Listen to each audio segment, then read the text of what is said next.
All right, let's dive right in.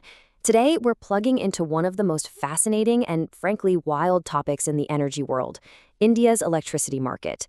It's a place where prices can swing so dramatically that it puts the entire nation on a high-stakes balancing act.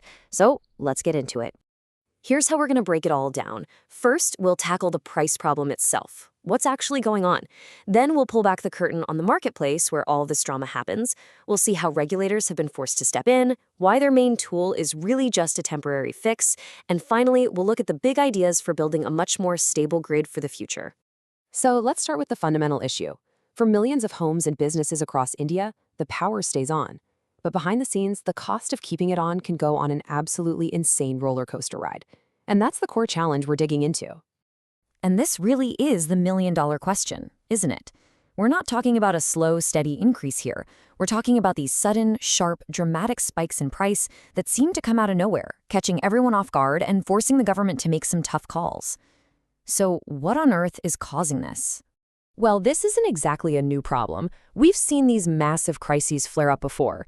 If you look back to August 2009, there was this huge shock to the system.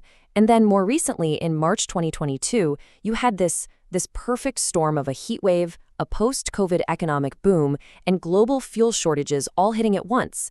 It just pushed prices to the absolute limit. Now, to really get why these crises happen, you've got to look under the hood at the engine room of the market itself.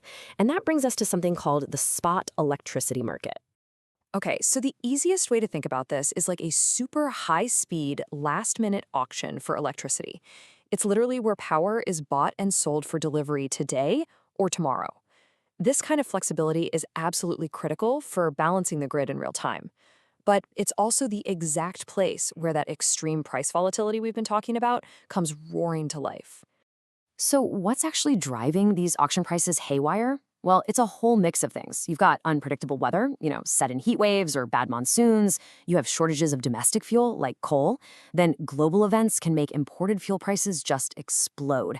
On top of that, a booming economy means more demand for power. And, kind of ironically, even the fantastic growth of renewables can add to the volatility if it's not managed just right. So when the market gets this chaotic, someone has to blow the whistle, right? So let's meet the market's official referee, the Central Electricity Regulatory Commission, or CERC for short. And to see why they had to step in, just look at this number. Back in that 2009 crisis, the weekly price volatility shot up from an already high 13% to over 40% in a single week. I mean, that is just a colossal swing.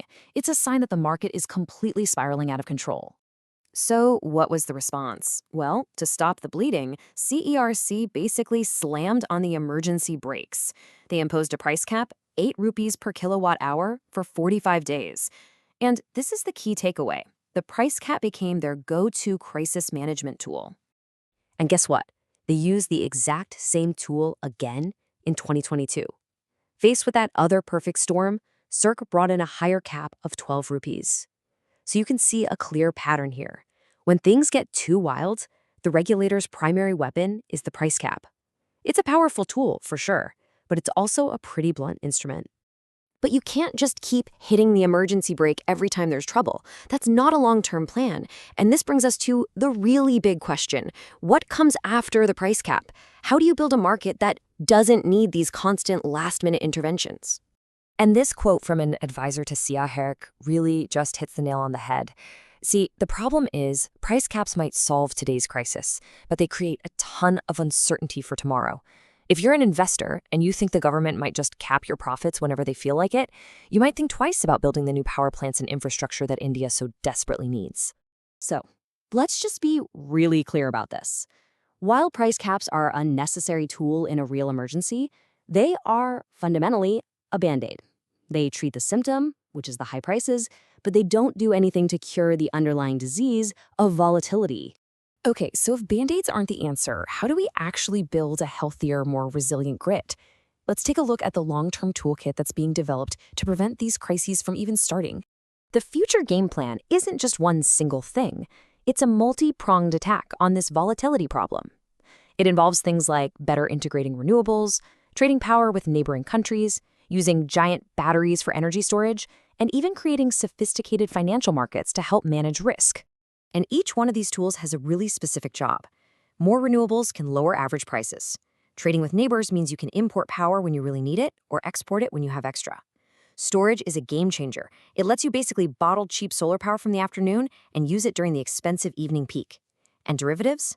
Think of them like an insurance policy against future price shocks. Now, it's really important to have realistic expectations here. The source material is pretty clear that most of these sophisticated tools are still in their very early days in India.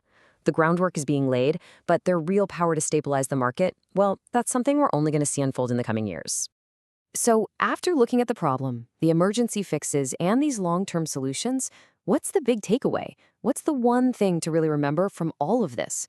Well, it all comes down to finding a new, smarter way to keep an eye on the market's health. And here it is.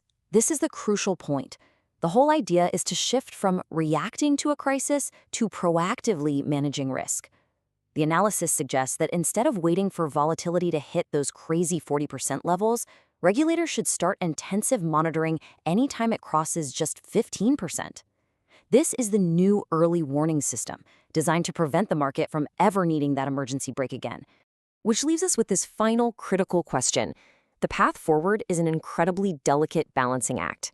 As India builds this smarter, more sophisticated, more stable grid, can it do it in a way that still encourages the massive, massive investment needed to power the future of the world's fastest-growing major economy? Now that is the multi-trillion rupee question. Thanks for tuning in.